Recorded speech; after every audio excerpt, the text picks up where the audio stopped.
ไปแบบอ่หาแพทย์หาหมอหรือว่าไปกวดไปหยังเคยไปเบิ่งอยู่บ่แต่พ่อแม่พาไปแต่พ่อแม่อยู่อ๋อแต่ข้าพ่อแม่อยู่พาไปอยู่เป็นไข้เป็นหนาวก็ใส่เขาไปซื้อยาอืนะมเขาเงินแล้วเขาก็แล้วเพิ่นว่านี่แหละใช่แบบรักษาบ่หายเลยบ่โดยพิจาบ่หายอืบ่มียามปัวไปจ้ะบ่มียาปัวเลยโดยยาปัวแบบนี้นะบ่มีอ๋อคือแบบแขนเนาะขออนุญาตเนาะแขนหยังเฮานี่บ่ได้แต่แข้งแต่ขาซื่อบ่เป็นวัดเป็นได้แบบรอยเนาะโรคจงลอ๋ออยจับเข่าก็บ่ได้ก็บ่ค่อยบ่พอติงเล็กน้อยๆได้อยู่เนาะรู้สึกอยู่เนาะแต่เขาอยากไปยังได้อยู่เอเล็กน้อย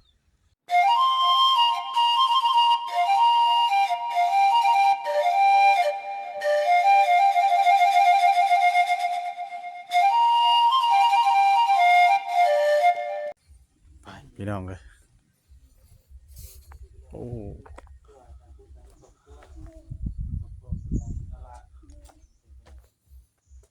เบิ่งก่อนเนาะอ๋อข่าวเราผู้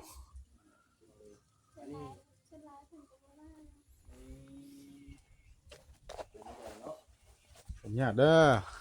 เอานางก่อนพี่น้องวันนี้ขออนุญาตถามชื่อเสียงในน้ำเนาะเอ้ยเป็นเอ้ยคนได้เป็นน้องบัดนี้เพื่อนคนนี้เขาซื้อน้องเขาซื้อนุ่มนิ่มนุ่มนิ่มโดยเอ้ยดิชื่อน้อยน้อยโดยอ๋อสบายดีเนาะ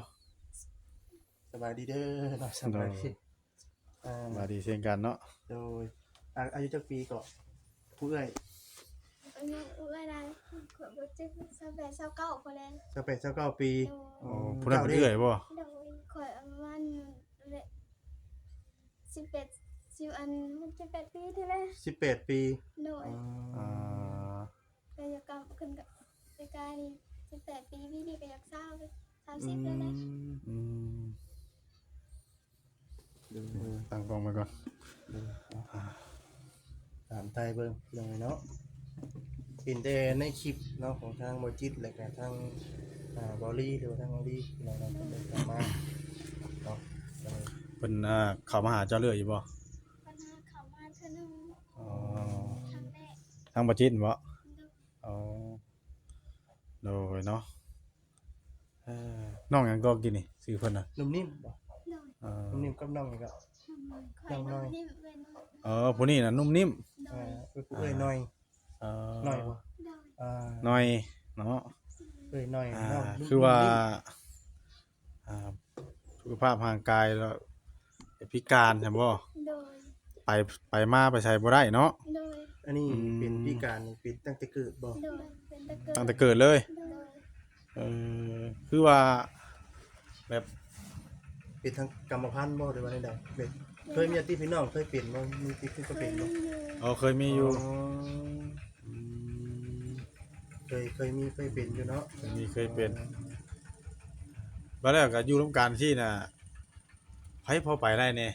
เพื่อนไปได้กับไปนึงเด็กน้อยบัดข่อยเงินข่อยกะยาข่อยกะไปบ่ได้ โอ้ผู้เอื้อยน่ะคือ บัดข่อยช่อง ไปได้อยู่เนาะ ดูรายการน้ำเล็กน้อย เล็กน้อยเนาะลงเบ็กนี่เนาะ ดูจัก เว ว่า ลามัน ไปบ่ได้ดอกก็ว่า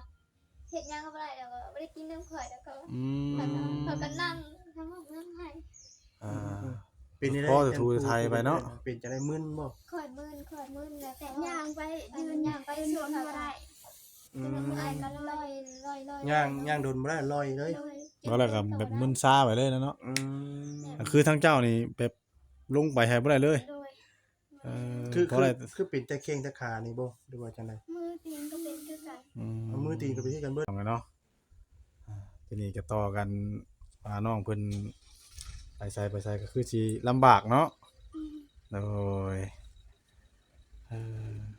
คือน้องนี่แบบ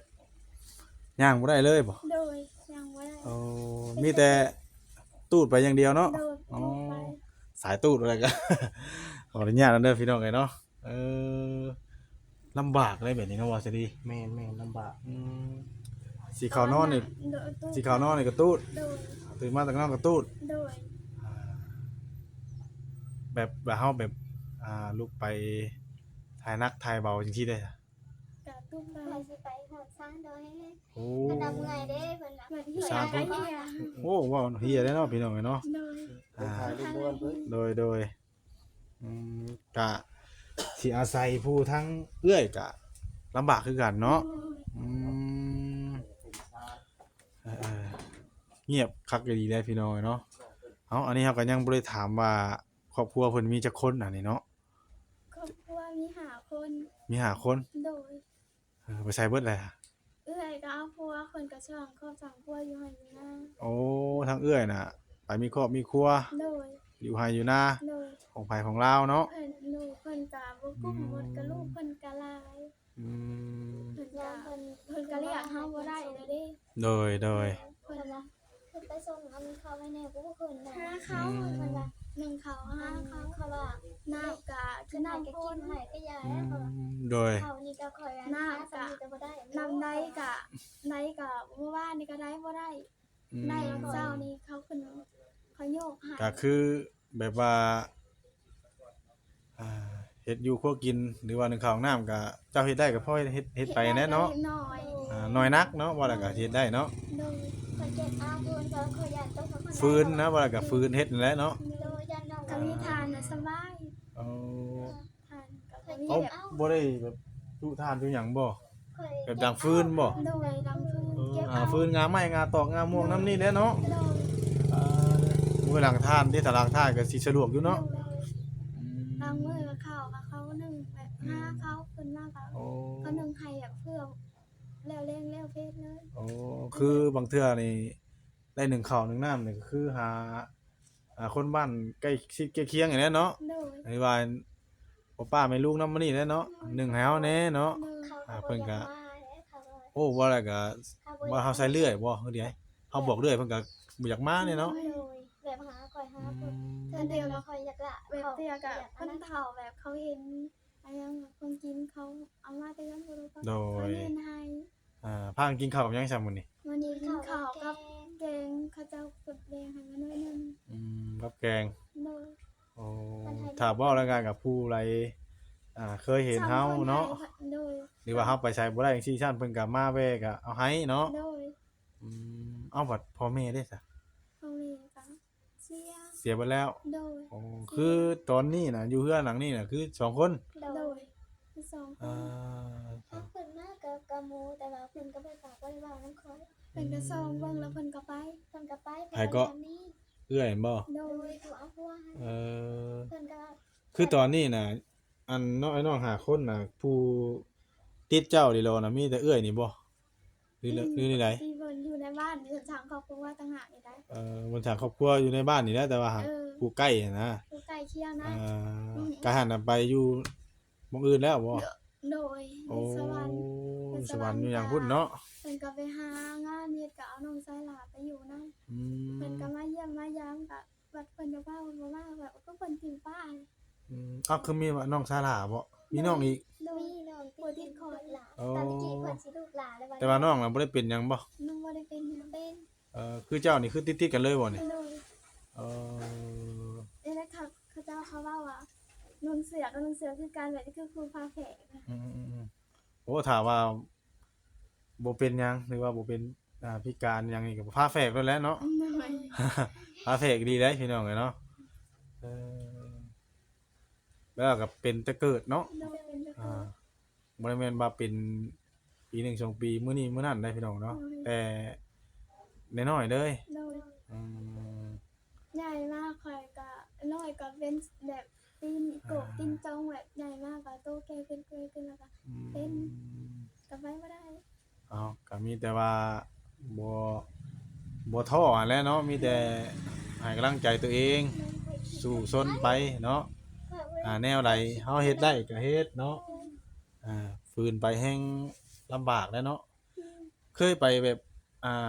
หาแพทย์หาหมอหรือว่าไปกวดไปหยังเบิ่งอยู่บ่ แต่พ่อแม่พาไปเต็มพ่อแม่อยู่ อ๋อแต่ข้าพ่อแม่อยู่พาไปอยู่ เป็นไข้เป็นหนาวก็ใส่เขาไปซื้อยา อืม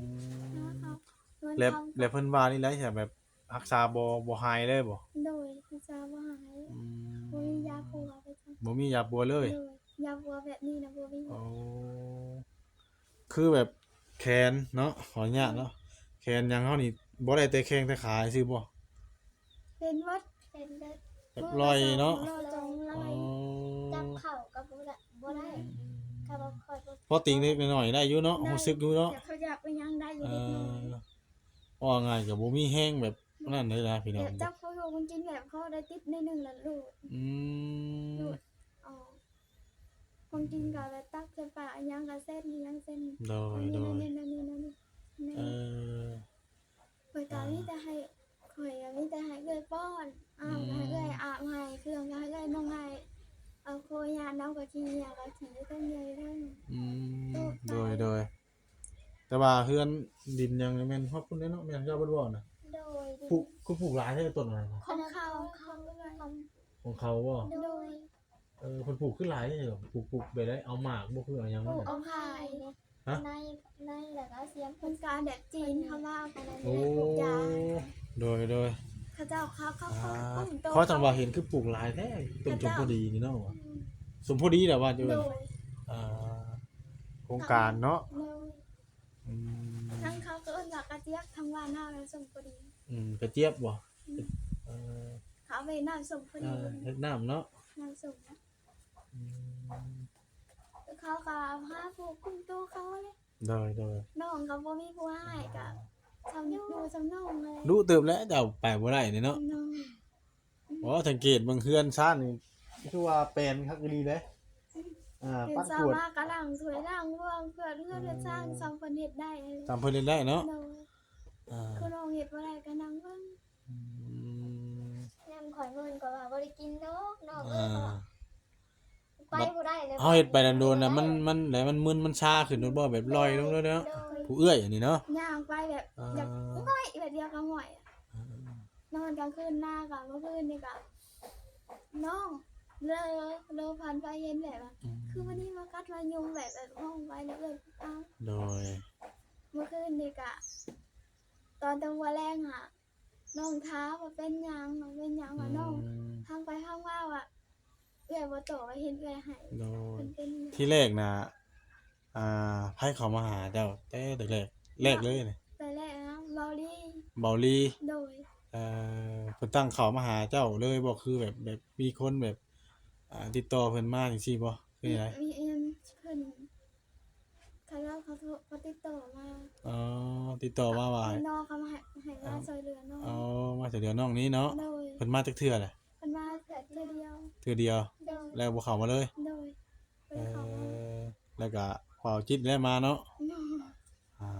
เพิ่นว่าย่านว่ามาเล่นน้ำมันเด้อค่ะ อืมโดย เพิ่นมามันก็ไม่มีหยังเพิ่นก็ให้เสื้อผ้าแบบตัวใหญ่ๆเพิ่นว่าเครื่องมือสอง อืม น้องก็นุ่งบ่ได้เพิ่นว่า โด ไป ยพี่น้องเลยเนาะ เสื้อ ก็ ผ้า คือเรื่องราวของเรานี่ก็ เสื้อผ้าก็บ่มี สองพี่น้อง น้ำเล็กหน่อย พิการอยู่นํกันเนาะ โดย จำพิการได้เอื้อยก็เฮ็ดบ่ได้เต็มที่ปานใดเนาะ โดย วันนี้ล่ะพ่อแม่ก็บ่มีญาติพี่น้องหรือว่าอ้ายน้องก็ต่างคนก็ต่างว่าแล้วก็ไปทั้งไผทั้งลาวแหละเนาะ โดย มีสองคนอยู่นำกันนี่ โดย จักไผสิเบิ่งไผบัดนี้ โดย ยังกดเป็นไข่ก็ว่าบ่ได้กินดอกค่ะเพราะว่าข่อย นั่งเบิ่งกัน โดย นอนอยู่นอกพี่บ่คือนอนอยู่ไสนอนอยู่ใน โด ฝ ย นตกได้สอง เอาคือมีเสื้อค่ะ เสื้อเขา เสื้อเขา โดยครับถามแต่แม่อยู่แต่ขออยู่ บ่ โดย เออ จะเคยเห็นเพื่อน แม่อยู่ตอนแม่อยู่กับแม่บ่อยู่กับ อืม ตอนแม่อยู่หาเลี้ยงหาเกลือหาปูหาปลาแม่บ่อยู่กับผมเงินก็ได้กิน โดย เงินก็บ่มีหาเองก็บ่ได้ เพื่อนชาติแล้วก็ โดยอยาก เป็นได้อยู่ได้พี่น้องแล้วห่มไม้ห่มตอกห่มม่วงนี่เนาะ ได้พ่อแม่ผู้ เดี๋ยวให้เบิ่งทางเครื่องครัวแล้วเนาะแปลนคักดีแต่ว่าพื้นไฟเนี่ยเราก็คือบ่ได้ดังดอกเบิ่งนี่ ดังเผย ดังเป็นบางเทื่อบ่ โดย ดังเถื่อตอนกระซื้อ อื เอา ม เรื่องที่อ้ายมาสอน ชนลายก็ดังดุอะไรบ่มีเก็บเอาแต่ไม่ มีแต่ผู้ละให้ผู้เพิ่นผู้เพิ่นสบายหนึ่งให้เนาะจังว่าบัดพื้นไฟใหม่มือใหม่หยังเจ้าของลำบากน้ำต้มน้ำร้อนลวกอีกยากอีกเนาะนั่นแหละพี่น้องเลยเนาะโอ้สารเพิ่นน้องเพิ่นอยู่เนาะ ก็มีทานกับส อ่า บายอันนี้ทานกับ อายุเจ้าจักปีล่ะอายุเจ้า อายุค่อยนะอายุค่อยปีกายใน18ปีนี้ก็จะเข้าเช้าแล้ว 18 19แล้วเนาะอยู่มานั่นผู้เอ้ยนี่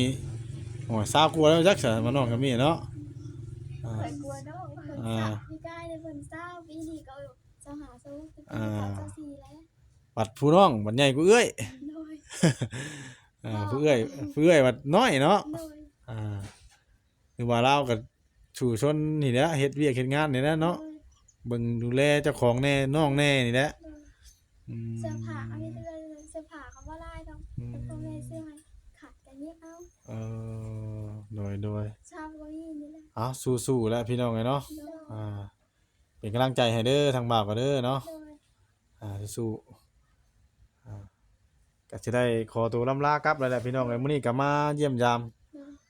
อัปเดตเบิ่งให้พ่อแม่พี่น้อง FC เพิ่นเบิ่งเด้อ โดย เป็นอะไรก็จังพบพ้อกันอีกเทื่อเนาะ โดย เพิ่นใบใดเพิ่นสิปรึกษาได้ใดพี่น้องเอ้ยทั้งน้องเพิ่นก็ข้าวน้ำนี่ก็คือ แล้วแต่ว่าผู้มีเพิ่นก็มาให้เฮากินเนาะ โดย